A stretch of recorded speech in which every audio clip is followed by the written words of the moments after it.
All right, welcome back to Studio Time. My name is Andrew Masters. I am incredibly excited to show you two new pieces of gear that I got, or 2 units of one piece of gear that I just got, made by our friends at Undertone Audio. These are analog outboard 500 series EQs. The model is the UTA EQ500. Tons of features.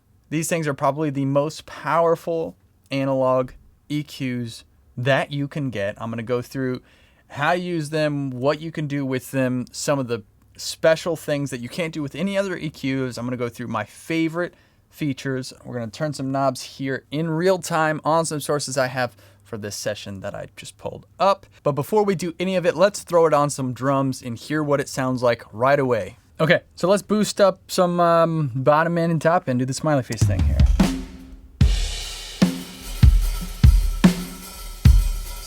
Start on the bottom end.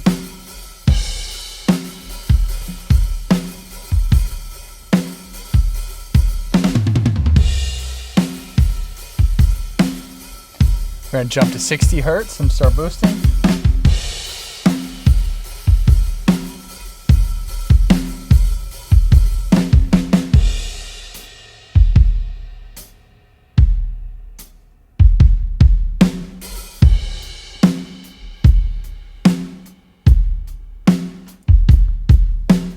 Pretty thick.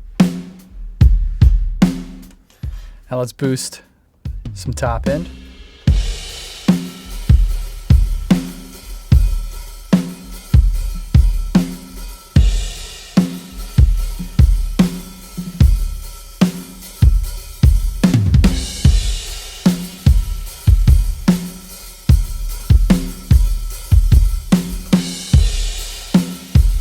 Okay, sorry, I had to get through, just immediately put it on drums. That's one of my go-to tests here. Okay, now we can get into the weeds. Today we're gonna be taking a look at the Undertone Audio UTA EQ500s.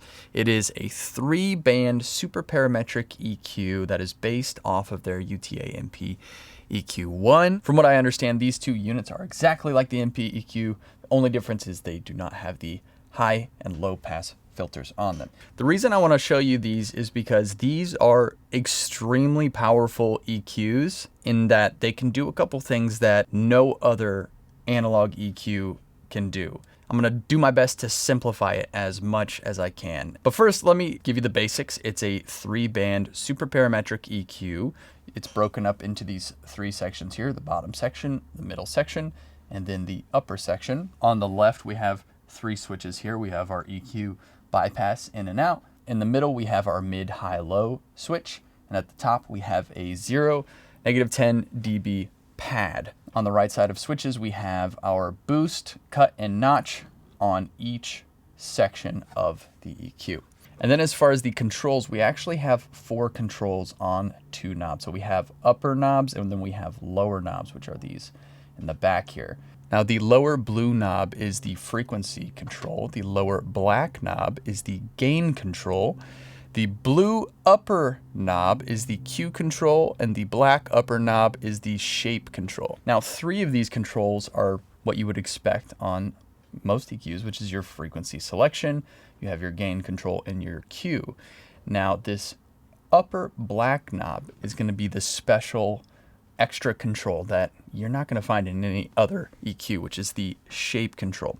The combination of being able to use the shape control with the Q is another element that you're not going to find in any other analog EQ, which is really great. And also helps you recreate these shelf EQs from other vintage EQs that we all love, including, I have a list here because there's so many, the API 550 shelf EQ, the Neve 80 series shelf EQ, SSL E and G series shelf EQs, Helios Type 69 shelf EQ, the Moog Airband shelf EQ at all 5 frequency selections, the Trident A-Range shelf EQ, and the Pultec EQP1A shelf EQ, where you can do the boost and cut shape. Now you can recreate those shapes with just these UTA EQ500s. So that is extremely impressive. And again, the reason why you can recreate those famous shelves is because of the combination of the shape control with the Q and really fine tune and get the exact shape that you're looking to do with your shelf. Another feature that you can't do with any other analog EQ is in notch mode, you can actually phase reverse the selected frequency and still have control of the shape and the cue.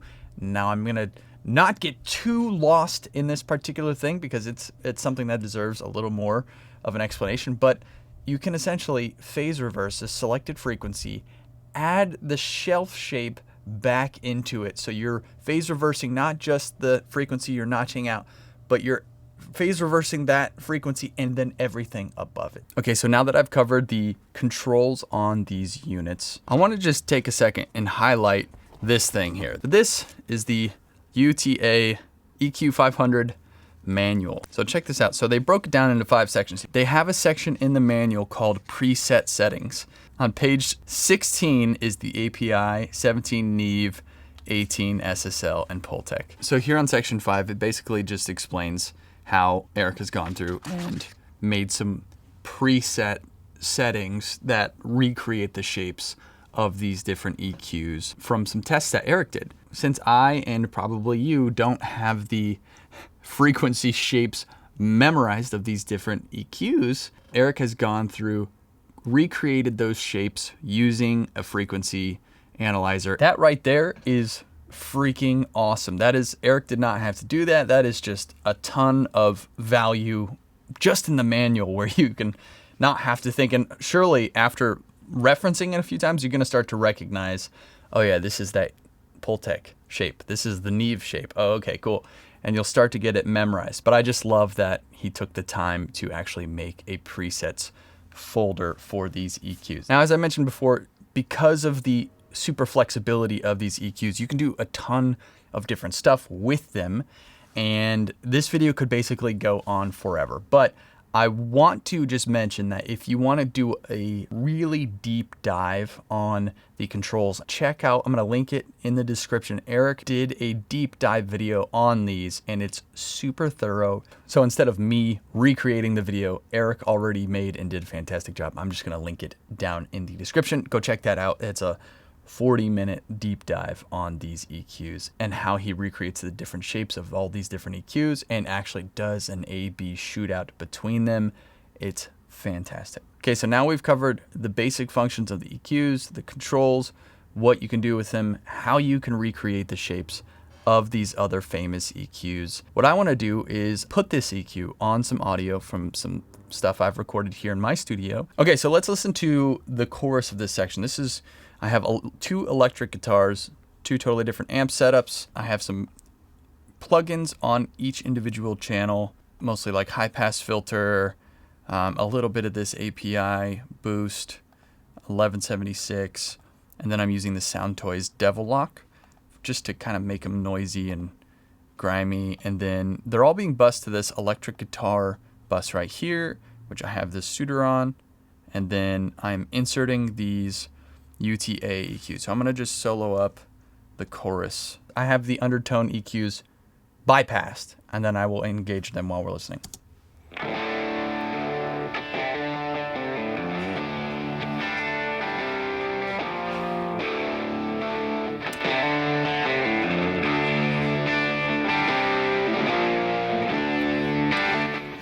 Okay, again, bypassed.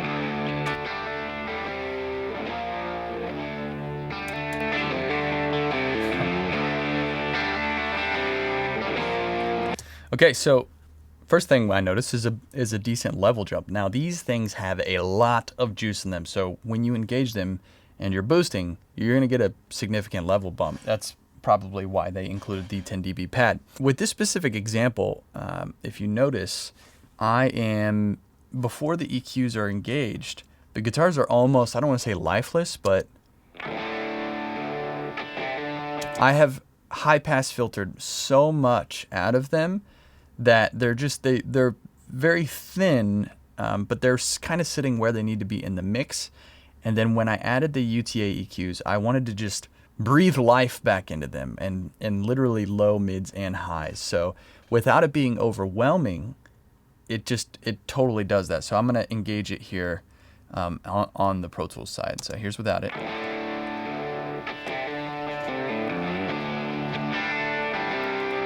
and with it.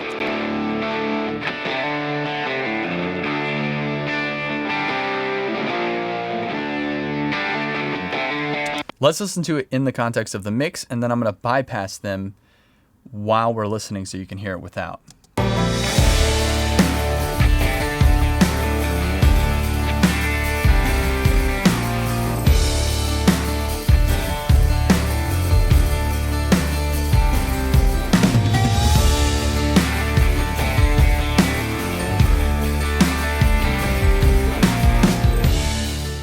All right, let's jump over to like something totally different. Let's do acoustic guitars. So this acoustic guitar is very meaty. It is a AEA N8 ribbon mic on a J45. So it's very warm, very deep, very rich sounding.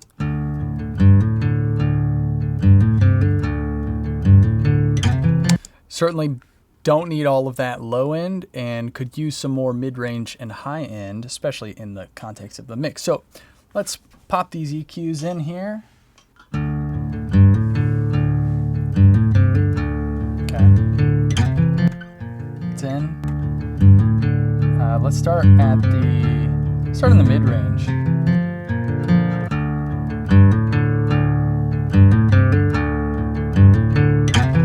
So the mid-range is set to high. So what we're seeing, or what we're hearing, is going to be the 1K. You can see where it says 1K and 240. When it's set to high, you're getting the 1K. When it's set to low, you're getting the 240. So let's turn this back up.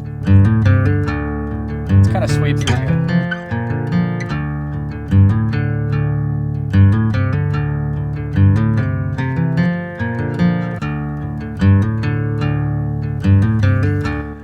Now remember, as I turn our shape here, we're going towards a linear shelf. This is if I go back, then we're gonna go back towards the band pass here.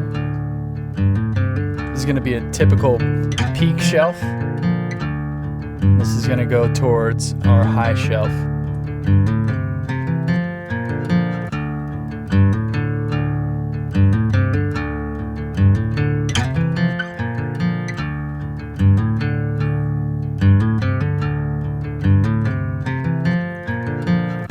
Wow, that's really nice. Let's add some top end here.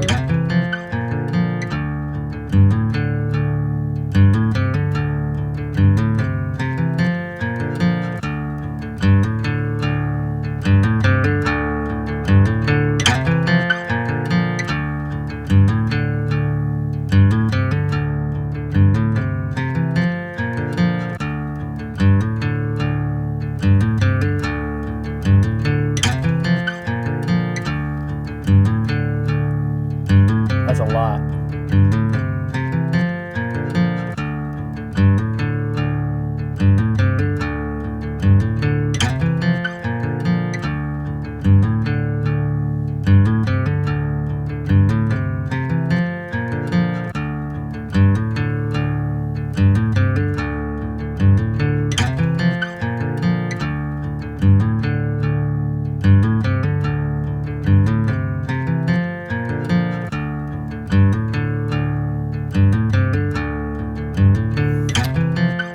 So if you'll notice here, as I moved this shape around, that's switching between our linear shelf and that undershoot shelf here. Listen to it again.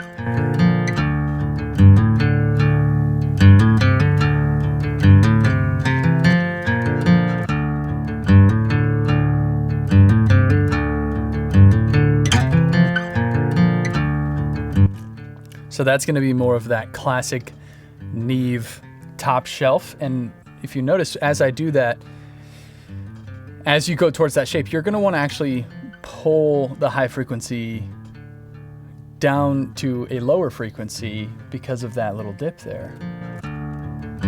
Because when it's up high, you almost can't quite hear it. But as we bring it down,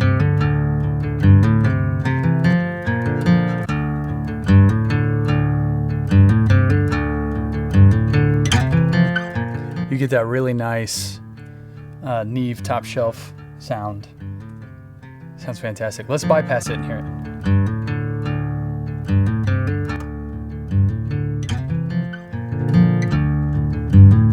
Back in.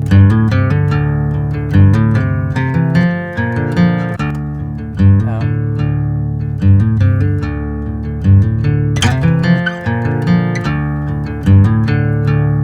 Wow. And then of course, if we want to roll off some of that low end, we can flip from boost to cut on our low section here.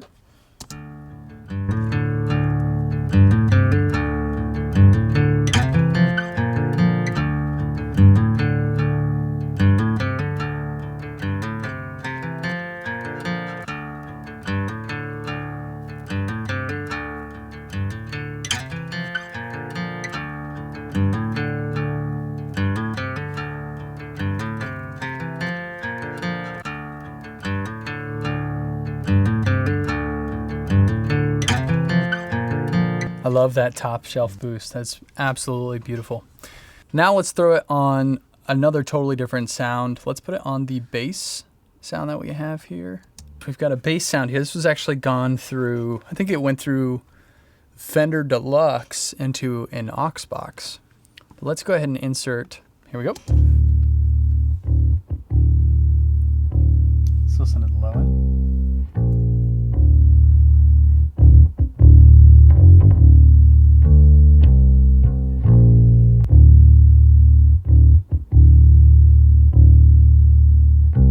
Wow, that's very, very subtle.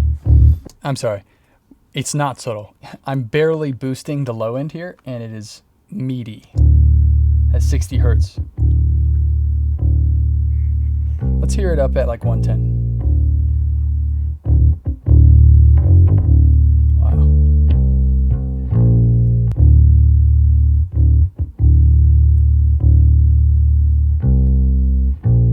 Let's listen to the mid-range.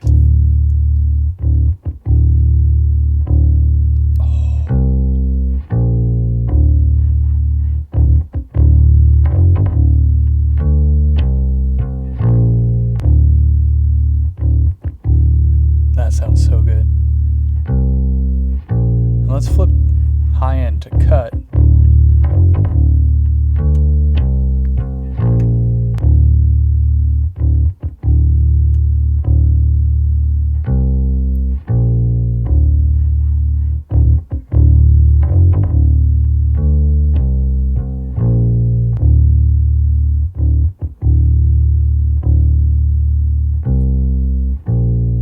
Wow, that sounds really, really nice. Really powerful. I got to be careful with these moves because they're really, really intense moves. All right, so I'm going to stop there. These are incredibly powerful. Again, just to sort of recap, we've got more control than I think you could ever need on an EQ. You have the ability to recreate shapes of some of the most famous and beloved EQs that we all love: SSL, API, Pultec, Neve. The ability to recreate the shapes from all of the other EQs that we love, or just get in there and be surgical with it. I don't know. I think it's incredible. These EQs are coming in at $1,200 each. I'm going to put a link to them down in the description. Go and check them out. Support Undertone Audio. They are all made here in America. It is very expensive to do that and not easy. So shout out to them. Shout out to Eric for designing these in a way that gives so much control to the user. I think they fit in great with their other products that they offer. I'll put a link to both these EQs as well as some of the other products that Undertone offers down in the description. Love to hear your thoughts down in the comments. Thank you guys for watching, and we'll see you on the next studio time.